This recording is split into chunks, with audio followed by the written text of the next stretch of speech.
Assalamualaikum dan salam Sarawakku sayang, bersama saya Majidah Hamdan. Fokus berita, Kerajaan Sarawak merancang untuk mewujudkan pusat perubahan iklim bagi menyelia dan mengurus semua perkara berkaitan perubahan iklim dan perdagangan karbon di negeri ini. Premier Sarawak, Datuk Patinggi Tan Sri Dr. Abdul Rahman Zohari Tun Datuk Abang Openg berkata, pelan itu adalah di peringkat awal dan rangka kerja kini sedang dibuat. Now what we do is we have to enhance our legal framework in terms of the rules of carbon trading as well as carbon storage, and from there on then we expand it, and we have to work with international organization so as we got all the data. Once the data is kept, it becomes the center, and that will enable us to see and look forward for the future. Beliau berkata demikian dalam sidang media selepas menyempurnakan persidangan karbon Asia 2023 di Kuching pada Rabu. Terdahulu ketika berucap dalam persidangan tersebut, Datuk Patinggi Tan Sri Abang Zohari berkata, pembangunan pusat perubahan iklim itu akan meletakkan Sarawak sebagai peneraju dalam perihal perubahan iklim dan juga inisiatif perdagangan karbon. With the establishment of the Sarawak Climate Change Centre, Sarawak can position itself as a leader in climate change and carbon trading initiative in the region, attracting investment and talent to drive sustainable economic growth. The Sarawak Climate Change Centre can also support the development of policies and regulation that promote sustainable practices, including renewable energy, energy efficiency, and sustainable forestry management, among others.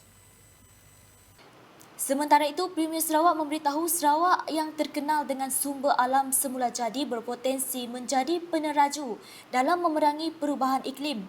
Jelasnya, kekayaan sumber tersebut memberikan peluang tinggi untuk mencapai matlamat pelepasan sifar bersih dan memacu ekonomi hijau di negeri ini. We are already making progress toward this goal.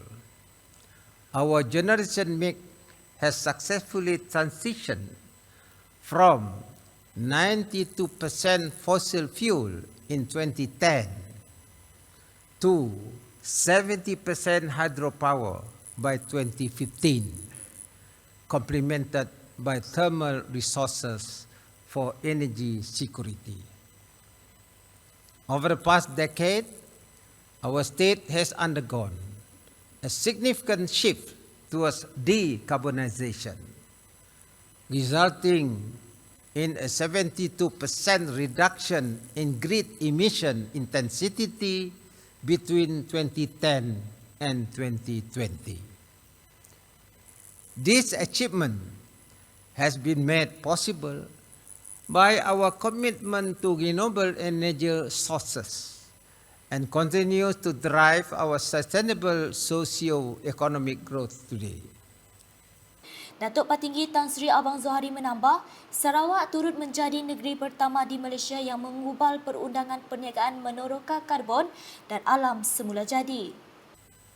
By transitioning from CO2 producing electricity generation to carbon-free generation, we can ensure that our state remains at the forefront of the global fight against climate change.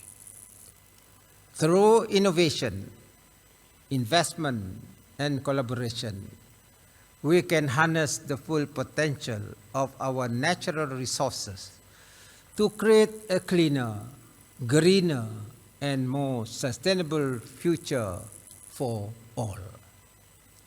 We aim to maintain a renewable energy capacity mix of at least 60%, with a particular emphasis on renewable hydropower and an increase in alternative sources.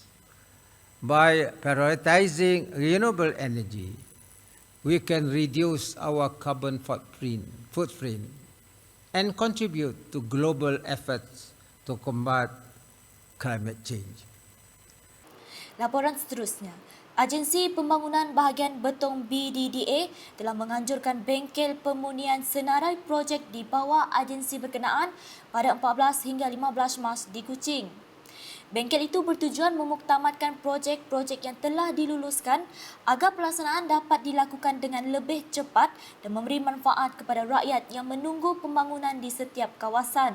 Hari pertama bengkel berkenaan dihadiri Timbalan Primer Sarawak, merangka pengerusi BDDA, Dato' Amar Douglas Uga Ambas, Timbalan Menteri Belia Sukan dan Pembangunan Usahawan, selaku Timbalan Pengerusi BDDA, Dato' Gerald Rentap Jabu dan Timbalan Menteri Pembangunan Wanita, Kanak-kanak dan Kesejahteraan Komuniti, Muhammad Raziz Hitam. Selain itu, ia turut dihadiri Ahli Dewan Undangan Negeri Adun Kabong, Muhammad Cikadir, Adun Beting Maro, Razaili Gapur, Adun Krian, Friday Belik, Adun Kelaka, Muhammad Duri, Adun Lingga Dayang Nur Azah Awang Soho, Residen Bahagian Betong, Richard Michael Abu Nawas, serta Wakil-Wakil Ketua Jabatan dan Agensi Pelaksana.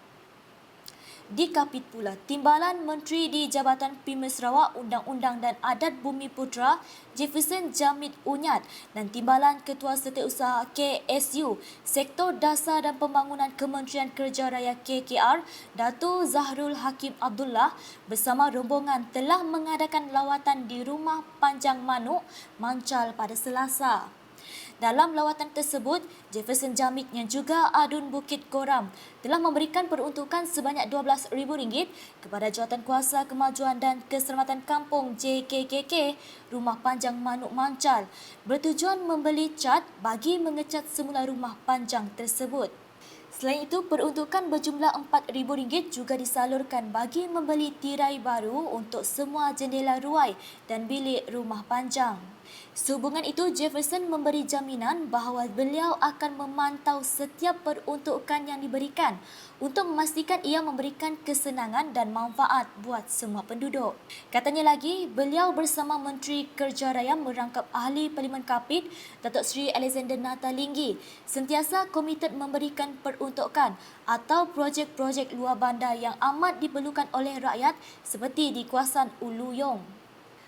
Beralih ke berita seterusnya, dengan warga Sekolah Kebangsaan SK Tan Sri Mohammed Taman Melihah kini dapat menikmati kemudahan gelanggang bola keranjang yang baru. Projek bina baharu gelanggang bola keranjang dengan anggaran kos sebanyak RM250,000 itu telah dilaksanakan pada tahun 2022 dan siap sepenuhnya pada bulan Mac 2023. Dalam pada itu, penyerahan projek di bawah projek transformasi luar bandar RTP Dun Tupong tersebut telah disampaikan kepada pihak sekolah pada Selasa. Sementara itu, pihak sekolah merakamkan penghargaan kepada Adun Tupong Fasruddin Abdul Rahman atas projek berkenaan yang memberikan kemudahan terutamanya buat golongan murid. Sekian edisi malam bersama saya Majidah Hamdan. Berita lebih lanjut boleh didapati di semua platform media sosial UKAS, termasuk portal ukas.sarawak.gov.my dan UKAS Channel di YouTube.